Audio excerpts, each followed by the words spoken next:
इस लेक्चर में हम क्रॉस प्रोडक्ट फाइंड करेंगे। तो देखते हैं इसके लिए क्वेश्चन।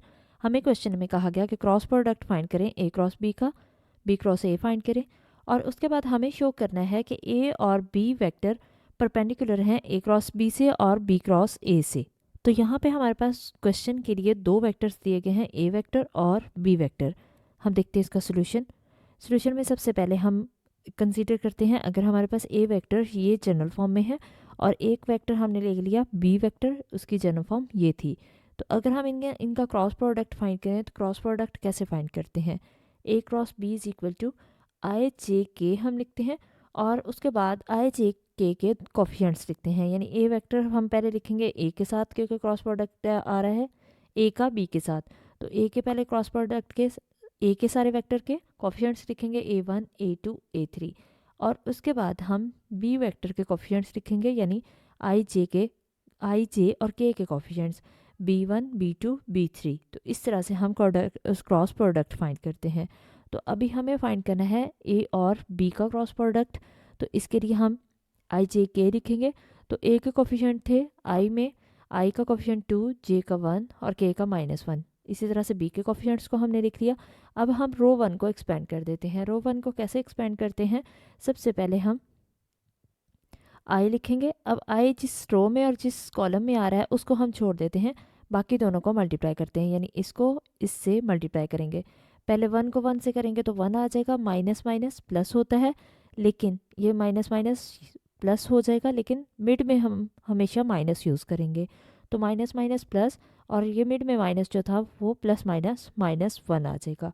अब हम सेकंड रो के लिए क्या लिखते हैं, जब सेकंड रो में हम जाते हैं सेकंड कॉलम में, तो इसके साथ जे के साथ माइनस लगाएंगे। तो ये रो 1 को एक्सपेंड करने का मेथड है। हमने माइनस जे लगाया और जे जिस रो में आ रहा है उसको भी छोड़ देते हैं, जिस कॉलम में आ रहा है उसको भी छोड़ देते हैं।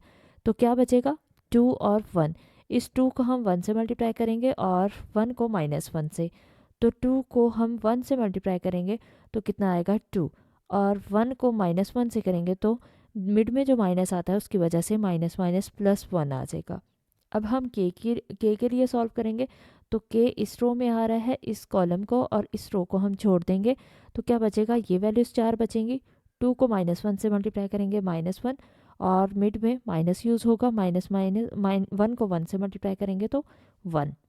अब हम इसको सॉल्व कर लेते हैं। ए क्रॉस बी का आंसर क्या आएगा, 1 - 1 0, आई पूरा हो जाएगा 0, और जे की वैल्यू 2 + 1 कितनी हो जाएगी 3, तो -3j, और -2 - 1 कितना होगा -3, -3k, -3j -3k A cross B का आंसर आ जाएगा।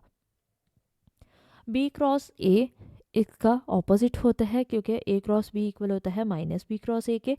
तो यहाँ पे अगर हम माइनस कॉमन ले लें, -3j माइनस की वजह से ये हो जाएगा +3k। हमने ये माइनस बाहर कॉमन ले लिया। अब अगर हम बी क्रॉस, ये हमारे पास ए क्रॉस बी की वैल्यू है, तो बी क्रॉस ए क्या होगा इसके ऑपोजिट, तो माइनस क्या हो जाएगा यहाँ पे प्लस हो जाएगा। तो ये हमारे पास आंसर आ जाएगा। यानी हमें अगर ए क्रॉस बी मिल गया तो उसका ऑपोजिट कर दें तो हमारे पास बी क्रॉस ए आ जाता है। अब हमने ए क्रॉस बी फाइंड कर लिया है, तो सबसे पहले हम ए क्रॉस बी के साथ ए का डॉट लेंगे, यानी ए क्रॉस बी को अगर हमने ए के साथ परपेंडिकुलर शो करना है तो इसका मतलब A dot A cross B 0 होना चाहिए। तो ये फाइंड करते हैं। A dot A cross B हमने लिया, तो ए की वैल्यू हमारे पास ये थी, इस ए क्रॉस बी की वैल्यू ये थी, दोनों को मल्टीप्लाई कर देते हैं। आई का कोफिशिएंट यहाँ 2 है, यहाँ पे सेकंड ब्रैकेट में आई का कोफिशिएंट नहीं है, तो इसका मतलब 0 होगा। जे का कोफिशिएंट्स को देखें तो यहाँ पे 1 है, यहाँ पे -3 है, 1 और -3 मल्टीप्लाई होंगे, ये -1 है और -3 मल्टीप्लाई हो जाएंगे। इसको मल्टीप्लाई करके हम सॉल्व करेंगे, हमारे पास आंसर कितना आया 0। तो A dot A cross B 0 आ गया, इसका मतलब A dot A cross B perpendicular है। ए और ए क्रॉस बी क्या है, परपेंडिकुलर है। अब बी के साथ इसका डॉट प्रोडक्ट लेते हैं ए क्रॉस बी का, तो B dot A cross B लिखेंगे। तो यहाँ पे ए बी की वैल्यू, ये ए क्रॉस बी की वैल्यू, इनका डॉट प्रोडक्ट लेंगे, यानी कोफिशिएंट्स को मल्टीप्लाई करेंगे, सेम मल्टीप्लाई करके हमारे पास आंसर कितना आया 0। तो इसका मतलब ये भी परपेंडिकुलर है, बी और ए क्रॉस बी परपेंडिकुलर है। अब ये प्रॉपर्टीज़ हमें अप्लाई करनी है बी क्रॉस ए पे। तो बी क्रॉस ए के लिए पहले हम ए के साथ डॉट प्रोडक्ट चेक करते हैं कि क्या ये 0 है या नहीं है। तो ए की वैल्यू लगाई हमने और बी क्रॉस ए की वैल्यू लगाई। इनको हम सॉल्व कर लेंगे। आई का कोफिशिएंट यहाँ पे नहीं है तो 0 होगा, और जे का कोफिशिएंट से जे का कोफिशिएंट मल्टीप्लाई होगा। 3 इंटू 1 कितना होगा 3, -1 इंटू 3 -3, तो 3 - 3 कितना हो जाएगा 0। तो ए के साथ बी क्रॉस ए परपेंडिकुलर हो गया। अब हम बी के साथ बी क्रॉस ए का डॉट प्रोडक्ट लेते हैं, तो बी की वैल्यू लिखी, इसके क्रॉस बी क्रॉस ए की वैल्यू लिखी, दोनों का डॉट प्रोडक्ट लिया, आंसर कितना आया 0। इसका मतलब बी और बी क्रॉस ए भी परपेंडिकुलर है। तो हमने बता दिया हेंस ए और बी परपेंडिकुलर हैं ए क्रॉस बी के साथ और बी क्रॉस ए के साथ, यही हमने शो करना था।